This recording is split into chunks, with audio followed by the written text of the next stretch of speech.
दोस्तों, मध्य प्रदेश कर्मचारी चयन मंडल द्वारा माननीय सर्वोच्च न्यायालय के सिविल अपील क्रमांक 1385/2025 एवं 1386/2025 में पारित आदेश दिनांक 1 सितंबर 2025 के अनुसार प्राथमिक एवं माध्यमिक कक्षाओं में अध्यापन कर रहे शिक्षकों के लिए पात्रता परीक्षा 2026 की परीक्षा संचालन नियम पुस्तिका जारी कर दी गई है। इस नियम पुस्तिका में यह बताया गया कि किन शिक्षकों को पात्रता परीक्षा में सम्मिलित होना है। प्राथमिक स्तर के शिक्षक नियम पुस्तिका के अनुसार शासकीय विद्यालयों में प्राथमिक स्तर पर अध्यापन कर रहे ऐसे सभी शिक्षक, सहायक शिक्षक, प्राथमिक शिक्षक, सहायक अध्यापक, संविदा शाला शिक्षक वर्ग 3, प्रयोगशाला सहायक, प्राथमिक शिक्षक विज्ञान, सहायक शिक्षक विज्ञान, जिन्होंने शिक्षा का अधिकार अधिनियम के अनुसार आयोजित पात्रता परीक्षा उत्तीर्ण नहीं की है, वे इस परीक्षा में सम्मिलित हो सकेंगे। इसके अतिरिक्त अशासकीय विद्यालयों में प्राथमिक कक्षाओं में अध्यापन करने वाले ऐसे शिक्षक जिन्होंने पात्रता परीक्षा उत्तीर्ण नहीं की है, वे भी परीक्षा में सम्मिलित हो सकेंगे।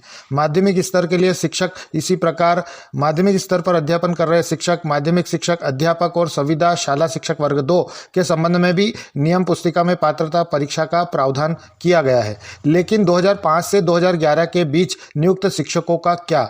यहीं पर एक महत्वपूर्ण सवाल सामने आता है। वर्ष 2005, 2006, 2008, 2009, 2010 एवं 2011 में व्यापम की पात्रता परीक्षा उत्तीर्ण करने के बाद नियुक्त हुए शिक्षकों को क्या अब दोबारा टेट परीक्षा देनी होगी? इस संबंध में अभी स्थिति पूरी तरह स्पष्ट दिखाई नहीं देती, क्योंकि इन शिक्षकों का कहना है कि उन्होंने नियुक्ति के समय निर्धारित पात्रता परीक्षा उत्तीर्ण की थी और वे वर्षों से नियमित रूप से सेवा दे रहे हैं। ऐसे में उनके ऊपर दोबारा टेट की बाध्यता लागू होगी या नहीं, यह स्पष्ट होना आवश्यक है। यदि इस संबंध में मध्य प्रदेश शासन या डीपीआई अथवा किसी न्यायालय द्वारा कोई स्पष्ट आदेश जारी किया गया है तो उस आदेश की प्रति सार्वजनिक की जानी चाहिए, ताकि सभी शिक्षक साथियों का भ्रम दूर हो सके। संगठनों को सबसे पहले क्या करना चाहिए? अब जबकि टेट 2026 की नियम पुस्तिका जारी हो चुकी है, सबसे पहले शिक्षक संगठनों को मध्य प्रदेश शासन और डीपीआई से लिखित रूप में स्पष्ट स्थिति प्राप्त करनी चाहिए। स्पष्ट रूप से पूछा जाना चाहिए कि वर्ष 2005 से 2011 के बीच व्यापम की निर्धारित पात्रता परीक्षा उत्तीर्ण करके नियुक्त हुए शिक्षकों को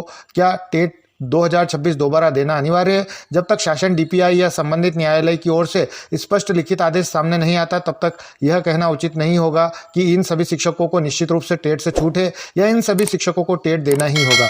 इसलिए साथियों, अफवाहों के आधार पर नहीं बल्कि स्पष्ट सरकारी आदेश और न्यायालय के निर्णय के आधार पर ही अपनी बात रखें। सबसे महत्वपूर्ण बात यह है कि शिक्षक संगठनों को इस विषय पर शासन और डीपीआई से लिखित स्पष्टीकरण तत्काल लेना चाहिए, ताकि हजारों शिक्षकों के सामने बनी असमंजस की स्थिति समाप्त हो सके।